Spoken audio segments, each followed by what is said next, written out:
ये सब कहा है दाता? कह दीजिए कि आपने जो कुछ भी कहा वो झूठ है। कह दीजिए झूठ है दाता।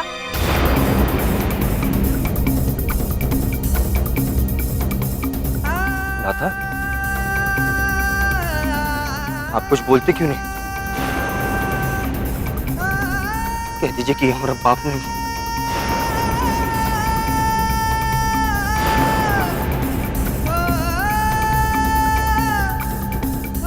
बोलिए दाता, बोलिए। तुम्हारे दाता तुम्हें कुछ नहीं बता पाएंगे पृथ्वी बेटा। वो तो खुद ही हालात के बंधनों में बंधे हुए थे। मैं तुम्हें बताता हूं सच्चाई क्या है।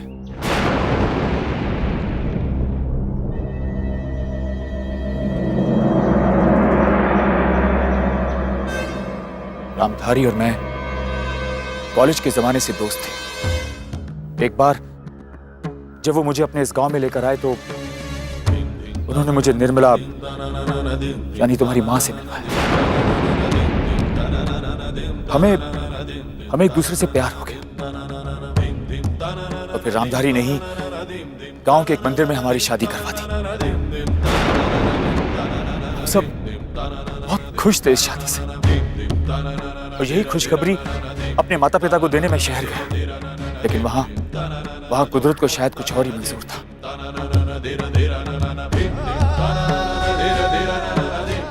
दिल्ली में मेरे बाबूजी ने मेरा रिश्ता कहीं और तय कर दिया था। अपने मरते हुए बाबूजी की आखिरी इच्छा मैं टाल ना पाया और वो शादी मुझे करनी पड़ी। वक्त गुजरता गया और गांव में मेरा इंतजार भी बढ़ता गया। मुझे समझ नहीं आ रहा था कि मैं गांव वापस कैसे जाऊं, कैसे समझाऊं कि मेरे साथ क्या क्या हुआ। कौन यकीन करता मुझ पर और मेरी सच्चाई पर। लेकिन पृथ्वी बेटा, मैं तुम्हारी मां से रिश्ता भी नहीं तोड़ना चाहता था। काफी दिनों बाद हिम्मत जुटाकर मैं वापस इस गांव में आया, लेकिन यहां कुदरत ने मेरे साथ एक और मजाक किया। तुम्हारी मां तुम्हें जन्म देते ही इस दुनिया से चली गई और तुम्हें मेरी गोद में छोड़ गई। मेरी नई शादी हुई थी। मुझे समझ नहीं आ रहा था कि मैं घर जाके सबको क्या बताऊंगा। बाबूजी तो सदमे से ही मर जाते और मेरी पत्नी, उस पर क्या बीतती। उसका तो इस सब में कोई दोष भी नहीं था। किसी को कुछ भी कहने की शक्ति नहीं जुटा पा रहा था। मैंने अपनी ये मजबूरी अपने दोस्त रामधारी को बताई तो उसने मेरी गोद से बच्चा ले ली और मुझसे कहा कि इस बच्चे पर मेरा कोई हक नहीं और मुझसे वापस मेरी पत्नी के पास शहर जाने को कहा। उसने ये भी कहा कि वो इस बच्चे को अनाथ नहीं बनने देगा और खुद ही उसे पाल पोस कर बड़ा करेगा। रामधारी ने मुझे तुम्हारी मां का वास्ता भी दिया और मुझसे वचन ले लिया कि मैं दोबारा इस गांव में वापस कभी ना आऊं। उसका मानना था कि तुम्हारे लिए अनाथ कहलाना इतना बुरा ना होगा जितना कि जायज होते हुए भी नाजायज कहलाना। मेरे पास रामधारी की बातों का कोई जवाब नहीं था, इसलिए तुम्हें उसकी गोद में सौंपकर मैं वापस दिल्ली चला गया और जाते जाते तुम्हें एक त्रिशूल का लॉकेट पहना कर गया जो शायद अब भी तुम्हारे पास होगा।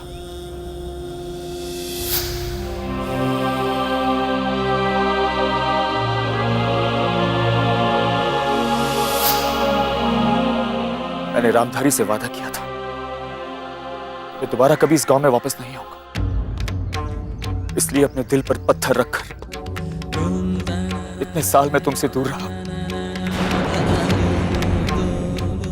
दिल ही दिल में कुढ़ता रहा, मगर अपने परिवार को इस बात की भनक तक नहीं हुई थी। फिर एक दिन मुझे पता चला कि आकाश किसी काम से हमारा गांव आया है, तो मैं खुद को रोक ना सका। अपने पहले बेटे का प्यार मुझे यहां तक खींच लाया।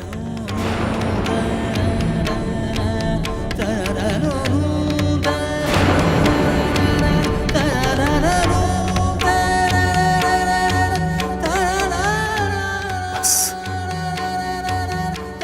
एक बार तुम्हें देखना चाहता था पृथ्वी बेटा।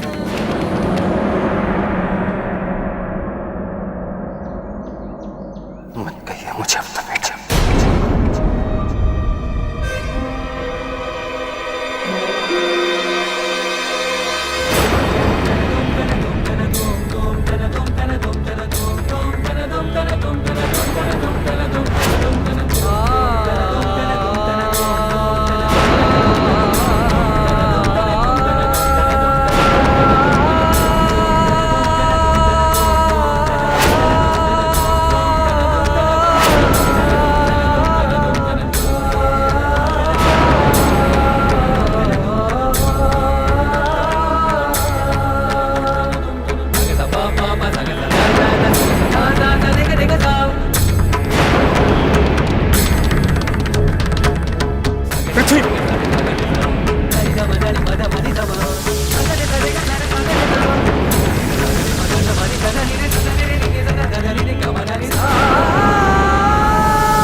अपने बाप को मारोगे क्या? हाँ पृथ्वी, ये तुम्हारे पिता हैं।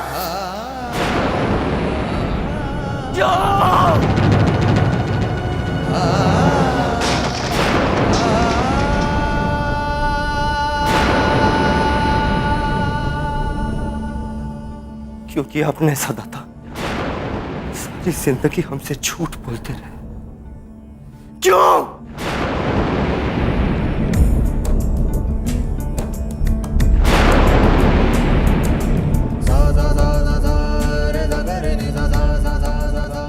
हमने आपके सामने भगवान को भी कभी कुछ नहीं समझा। इस दुनिया में सबसे सच्चे आप थे हमारे लिए, लेकिन आपने हमसे झूठ बोला, वो भी सारी जिंदगी। क्यों?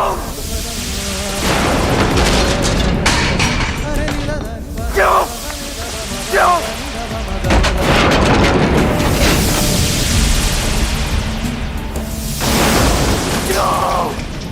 पृथ्वी तुम्हारे हाथ से खून बह रहा है। दूर रहो हमसे। सब कुछ झूठ है, झूठ। सब कुछ झूठ है, झूठ, झूठ।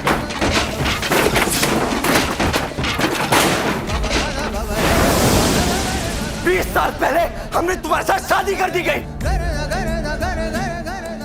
लेकिन ये सच हमसे छुपा है। जिंदगी भर कहा गया कि हमारा हाथ है, मंदिर के सीढ़ियों पर मिले थे। ये सच भी हमसे छुपाया गया कि इस दुनिया में हमारा भी कोई पाप,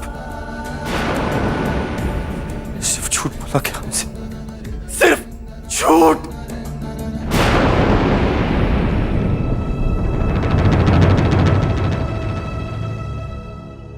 नाराज मत हो बेटा, मुझे समझने की कोशिश करो। उस वक्त मैं हालात के आगे मजबूर था और मैं नहीं चाहता था कि मेरी ये मजबूरी तुम लोगों के प्यार के बीच में आए। इसीलिए मैंने अपनी जिंदगी का वो राज तुम सबसे छुपा कर रखा। लेकिन अब क्या डैड, अब क्या करेंगे आप? अब तो ये सच सबके सामने आ गया। कैसे समझाएंगे मां को कि आपका एक और बेटा भी है? क्या वो ये सच बर्दाश्त कर पाएंगी? नहीं डैड, टूट जाएंगी वो, हमारा पूरा परिवार बिखर जाएगा। नहीं आकाश, ऐसा मत कहो बेटा। इसी डर की वजह से तो आज तक ये बात मैंने तुम सबसे छुपा कर रखी। बेटा मैं कभी भी अपने परिवार को टूटता हुआ नहीं देख सकता, कभी नहीं।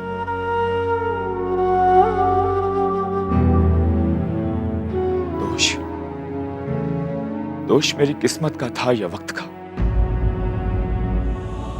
ये मैं नहीं जानता बेटा। लेकिन अगर तुम्हारी नजरों में मैं गुनहगार हूं तो तुम अपने डैड को जो सजा देना चाहो दे सकते हो, मुझे मंजूर होगी।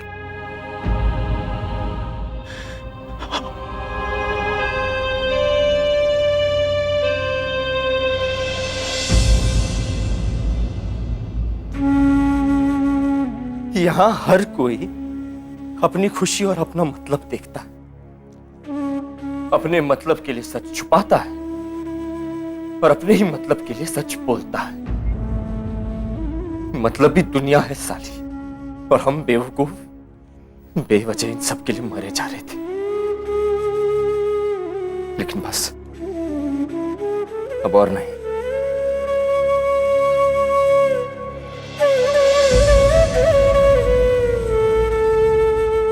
अब हमें किसी की परवाह नहीं, ना किसी एहसान की,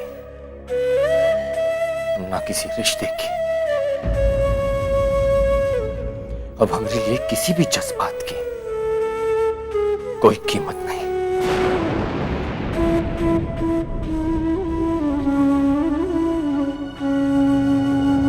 पिताजी,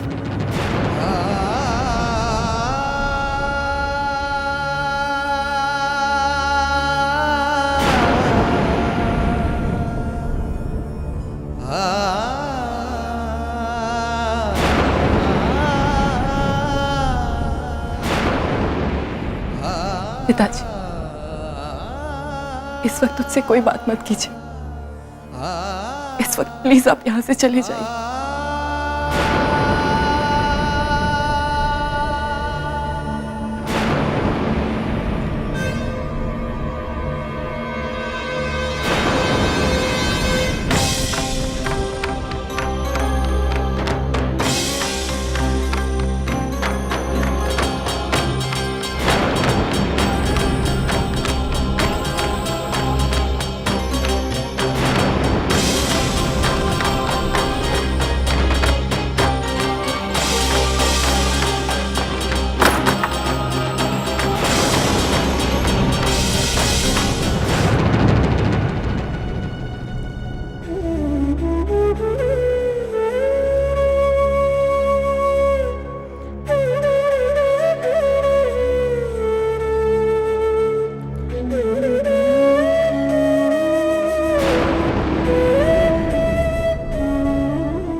पानी पी लो।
पृथ्वी,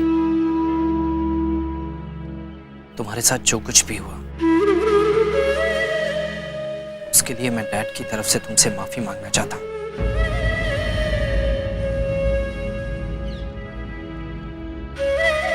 बहुत नाइंसाफी हुई है तुम्हारे साथ। एक पिता के होते हुए तुम्हें उनका प्यार नहीं मिला। उनकी वजह से एक अनाथ की जिंदगी गुजारनी पड़ी तुम्हें।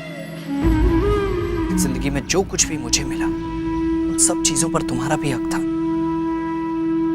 लेकिन आई एम रियली सॉरी पृथ्वी, तुम्हारी हर तकलीफ, हर दर्द और मिले हुए हर ताने के लिए आज मैं तुमसे माफी मांगता हूं।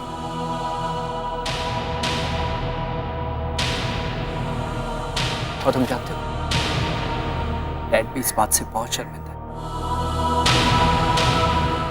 और इसीलिए तुमसे बात करने तक की हिम्मत नहीं उनमें।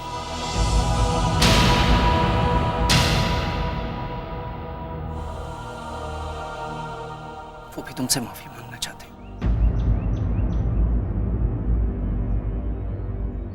पृथ्वी, जो हो चुका है वो बदल नहीं सकता, लेकिन जो बाकी है उसे संवारा जा सकता है। मैं जानता हूं कि डैड की वजह से तुम्हारा पास्ट बहुत खराब रहा है,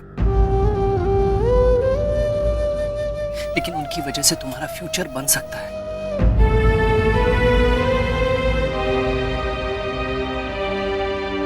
प्लीज पृथ्वी, हमारे साथ दिल्ली चलो।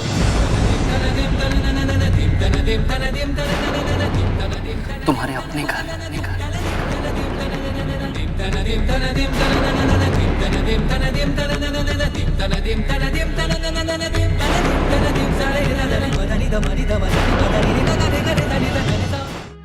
डैड, डैड आप भी तो यही सब कहना चाहते थे ना पृथ्वी से, इसीलिए तो आए थे ना आप यहाँ। तो कहिए ना अपने बड़े बेटे से अपने दिल की बात, कहिए ना डैड।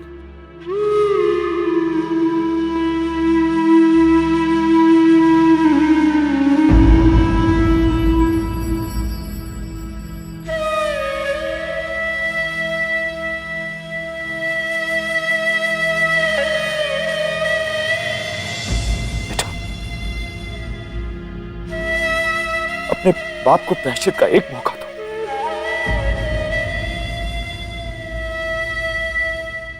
और हमारे साथ दिल्ली चलो, अपने घर, अपने परिवार के पास।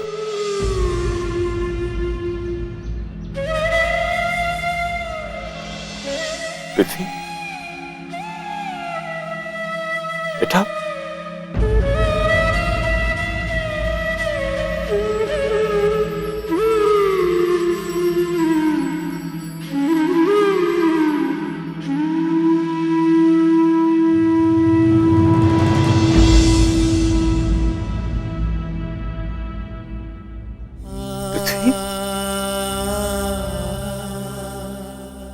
बेटा कुछ तो बोलो।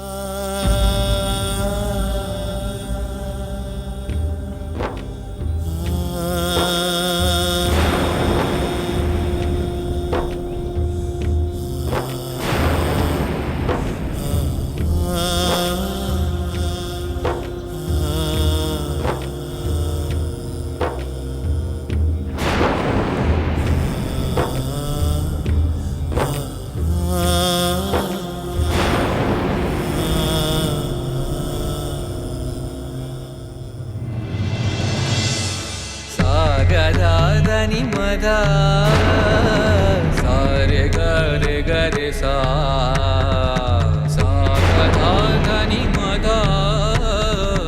సారే గరే గరే సా గమదని సా ని రే సా సా ని రే సా ధమ గమ గరే గరే సరే సని సా रे ग म ध म ग म ग रे ग रे स रे स नि स ध म ग रे स।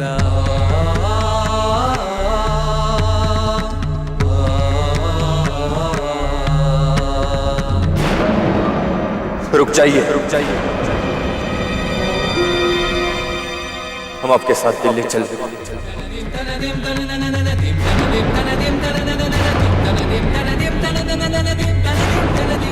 तैयार, तैयार।